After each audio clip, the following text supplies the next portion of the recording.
just got a counseling referral, and the reason field says escalating behaviors. You've seen this kid maybe twice, once in September when they needed a schedule change, and maybe once in February because the teacher asked you to do a quick check-in, but you haven't seen them since. You already know what's happening here. You don't have to be psychic because you've done this long enough to know what May looks like.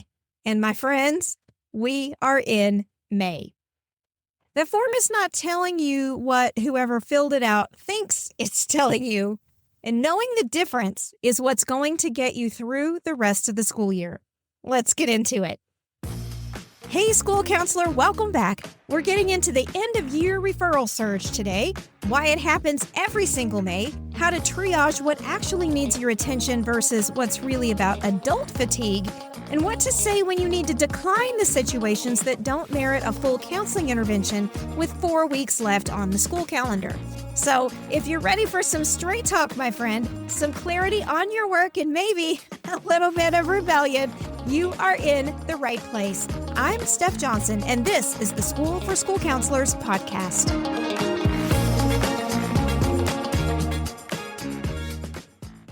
Imagine you get this referral. The presenting concern is that the kid won't stop meowing in class. They've been doing it all year, but the referral does not make it to you until May. And the reason that's given is we need to get them ready for middle school. Now, is that a clinical concern? Maybe. But is that what the referral is actually about? Heck no. What it's actually about is 8 or 9 months of meowing and a teacher who is over it, right? The kid didn't change, but the calendar has. That's the triage question we should all be considering in real time, because without it, you'd end up scheduling a session about meowing in May when what you actually needed was a 5-minute conversation with a burned out teacher. I see and hear about this pattern every single year in my mastermind, and based on my inbox, it's happening pretty much everywhere else too. School counselors become inundated with referrals, kids who've had a rough year, situations that have been brewing since the fall, and adults who have finally hit their limit. And school counselors end up trying to respond to all of this as if it had been on their desk since October, right? Since there was actually time to do something, and they just hadn't gotten around to it yet, which we know is not true. Here's the thing that nobody likes to talk about on school campuses. The counseling referrals that you get in May are not the same ones that you get in October. The situations may be identical. The kid might even be the same kid. But what you can realistically do about it and what your job actually is in response to that is a completely different ballgame at the end of the school year. You are going to get referrals this month that should have been referrals back in October. And shoot, some of them should have been referrals back in September or August. So the end of the school year is not enough time to fix what the rest of the school year did not. And knowing that is not cynicism. That is doing your job well. So let's start with why. Because understanding the mechanism of all this is what is going to empower you to make some changes. So the May counseling referral surge is predictable, and it makes complete sense once you stop to really look at what's happening in school buildings this time of year. I want to be really clear about something first before I start getting hate mail. This is not a character flaw in teachers, right? This is not a sign that your school has uniquely difficult people or uniquely difficult kids. This happens everywhere, every year, right on schedule. Picture your campus now and think about what's different from October. The schedule's probably different, the noise levels, the hallway energy, and even the way the adults are talking to each other in the workroom, right? Things have shifted. Probably a lot of things have shifted. And behavior is downstream of all of that. Here's what I mean. Structure is a behavior intervention. Research on student behavioral engagement is pretty clear on this. Kids' ability to self-regulate in classroom settings is heavily scaffolded by environmental predictability. So when the environment is predictable, the scaffolding holds. But when it isn't, you start to see a lot of behavior concerns. And in April and May, that scaffolding is not only collapsing, it is falling into pieces through testing schedules, field trips, assemblies, senior events, early releases, and every disruption to the routine is a small withdrawal from the behavioral bank accounts of students. And by May, those accounts are already running pretty low. Add to that the fact that adults and kids have been in each other's faces for 9 months. And the patience that existed in October, where we gave the benefit of the doubt, we tolerated the annoying thing this kid does, that's all gone. Maslow's burnout research tells us that emotional exhaustion specifically narrows the window of tolerance in helping professionals. Teachers are helping professionals. So a behavior that was manageable in November can feel genuinely intolerable by May. It's not because the behavior has changed, but because the adult's capacity to withstand it has changed. That is a real thing, and that is not a character flaw. It is not a weakness or a moral failing. And then we have to recognize that end-of-year demands on teachers are significant. Grades, transition documentation, cumulative folders, their own physical and mental exhaustion. And so a teacher at full capacity in October handles things much differently than a teacher who is just running on fumes in May. The same behaviors can get different responses depending on the resource state of the adult that's managing them. This is just true. So the referrals they're sending in aren't lies. They aren't exaggerations. They're signals. But they're not always the signals they appear to be. And the part that nobody on school campuses wants to talk about right now is that some of these referrals to your office aren't about the kid at all. They're about an adult. Y'all, that's not a judgment on the teachers. I was in the classroom. I remember those days.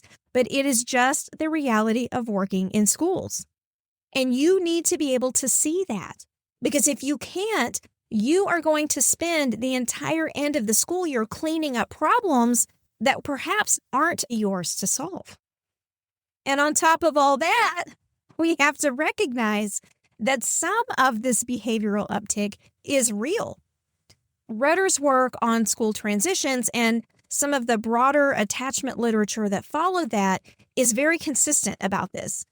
End of year is a genuine loss event for a lot of kids, not just an inconvenience.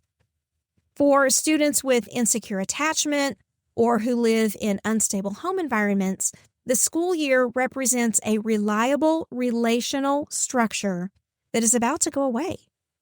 The approaching end of the year means change in routine, uncertainty about next year, and the loss of relationships that matter deeply to them. So some kids go sideways in May because something very real is happening to them, which is exactly why we need to be sure that we are triaging requests. You cannot respond to all of them in the same way. Some of the requests genuinely need you, and some of it needs a different conversation with the adult who sent the form.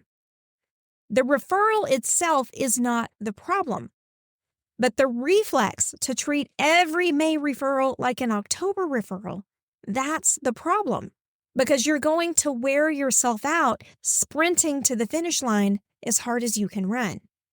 So, what do you do instead?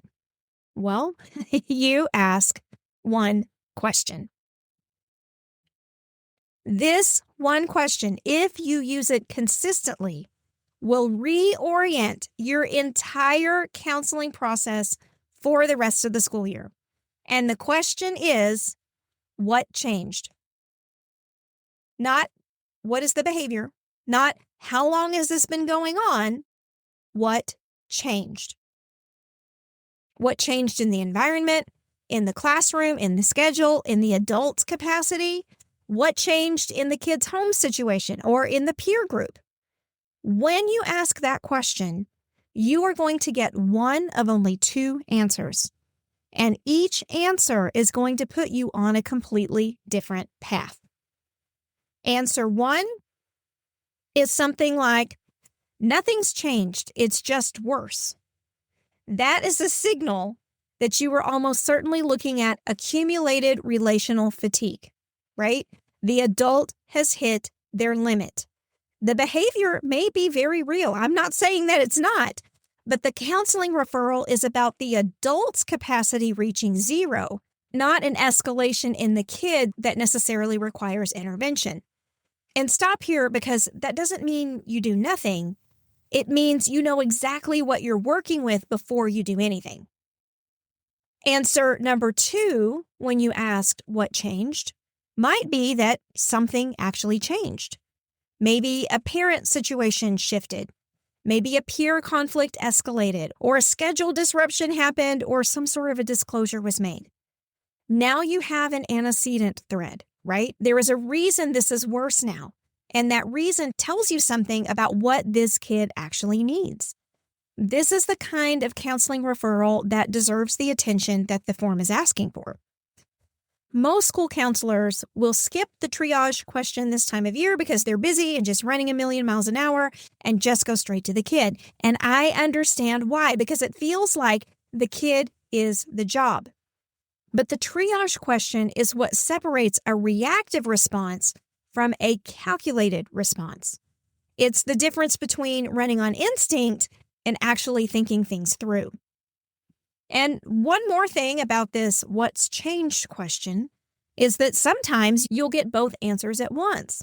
Sometimes something real has just happened and the teacher is completely out of gas. And that's not a contradiction. It just means that there are two things going on simultaneously. That's another evidence thread worth following, and also an adult who needs a pointed conversation. So you can hold both spaces. You just need to know which is which before you decide what you want to do next. This is what the functional behavior assessment literature has been telling us for decades. Behavior doesn't happen in a vacuum. The antecedent, what happened before, what changed in the environment, that's where the nitty-gritty information lives. What changed is not a soft question. It is a foundational antecedent question. It is how you dig down to the root of the request. And now that you know what you're actually dealing with, here's what you do with it.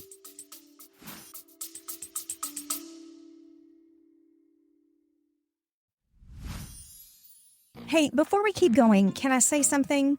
Podcasting is powerful, but there is a ceiling to what we can do through your speakers. Because sometimes you don't just need more information. You need to sit across from someone and say, okay, this is what's actually happening on my campus, and have thoughtful people think it through with you in real time. That's what we're building with the very first School for School Counselors Summer Meetup. This is not a conference with rows of chairs and polite nodding. This is going to be a day and a half of meaningful work around the exact things that determine whether you walk into the school year feeling capable and confident or completely underwater by day 3. We'll talk about what the research actually supports in real schools, what happens when the hard days start bleeding into each other, and how to stay grounded when the job keeps asking for just one more thing. This is the room where you stop apologizing for thinking differently. You'll leave thinking more clearly. You'll have language for the conversations you've been avoiding. You'll have a deeper understanding of what makes you a remarkable human being in the middle of this work. And you'll walk back onto campus knowing exactly what you stand for. If you're looking for cute lessons and ASCA-approved scripts, this is not going to be your event. But if you're ready to do real work with school counselors who get it and spend time in real life with me, geeking out over school counseling, Columbus, Ohio, July 17th and 18th, 60 seats. When they're gone, they're gone. Ticket link is in the show notes, and I hope you join us. All right, back to the episode.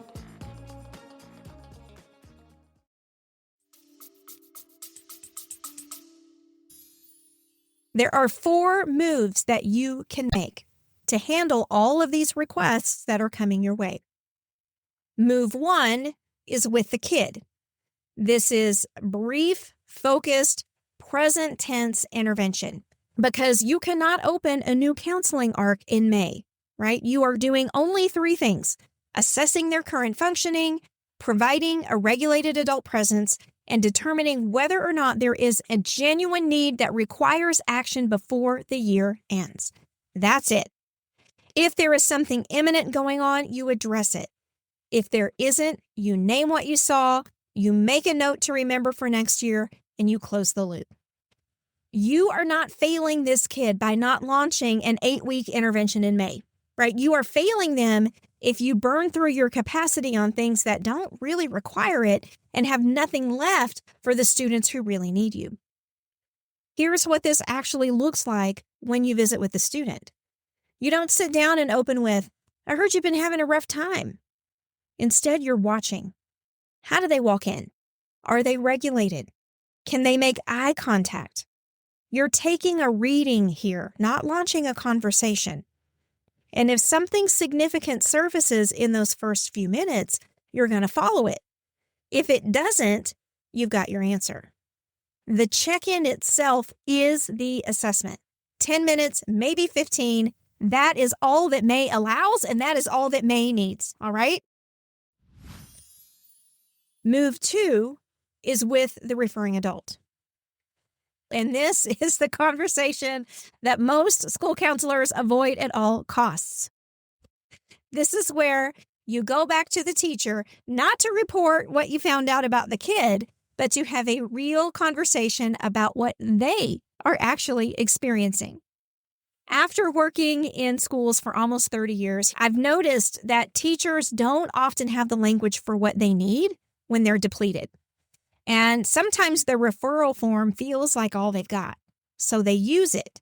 And what they're often asking for underneath all of the counseling form details is, "Someone please notice and see what I am dealing with. Someone tell me I am not crazy. Somebody help me get through the last weeks of school." You can give them that without taking the kid on in your caseload. So start with, "Tell me what it looks like in the room when this happens."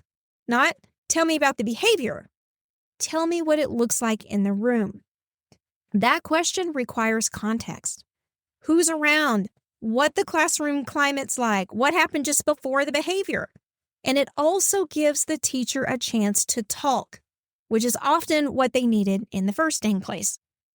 Then you can name the May dynamic, but you make it systemic, not personal.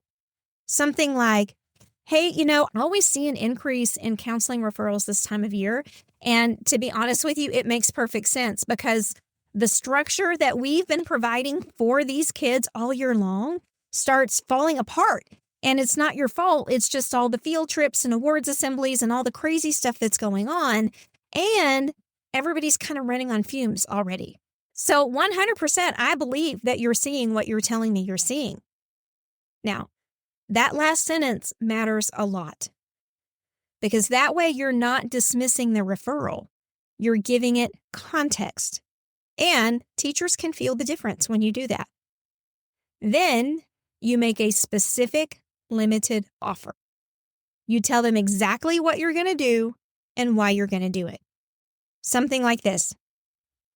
"Hey, I'm thinking I'll check in with this student briefly this week and kind of get a read on where they are. And then I can come back to you and let you know if there's anything that you need to know about to help them succeed. That will let us know whether this is something that needs intervention before the school year ends or whether we can just use some check-ins." So that way you're giving them a plan, a timeline, and a next step without you having to take on 6 or 8 more counseling sessions that you don't have time for. Move 3 is a May reality check. And this is on you. Before you do anything else, before you open the door or pick up the phone, you say this out loud to yourself. "It's May. I have a limited amount of time. What is actually possible?" You have to stop adding to the pile and start making intentional decisions instead of just responding. And I want to be real direct about this because I don't think enough people are being real about it. Time-limited practice is not giving up. It is triage. It is fluency. It is the most productive thing that you can do for a lot of the referrals that you're getting right now. A school counselor who accepts every end-of-year referral at face value and opens a full intervention arc in May for the majority of those is not being more caring. They are being less strategic. And the kids with genuine, immediate needs, the ones who actually need your attention before the school year ends, those kids are going to pay for it when you run out of bandwidth. You can care deeply about a kid and still know that 4 weeks is not enough time to do what they need in the right way. So the best thing you can do there is document carefully, perhaps notify parents, and attempt to refer out. That's not abandonment. That is good handoff practice, and it's good counseling decision-making. And one more thing on this before we go to move 4. The solution-focused brief counseling literature from Luttrell and others is suggesting that effectiveness is not strictly correlated with session length when goals are appropriately scoped. The evidence base is still developing here, and the studies still kind of have some limits, but the point is this. A well-defined 10-minute check-in in May can do some real work.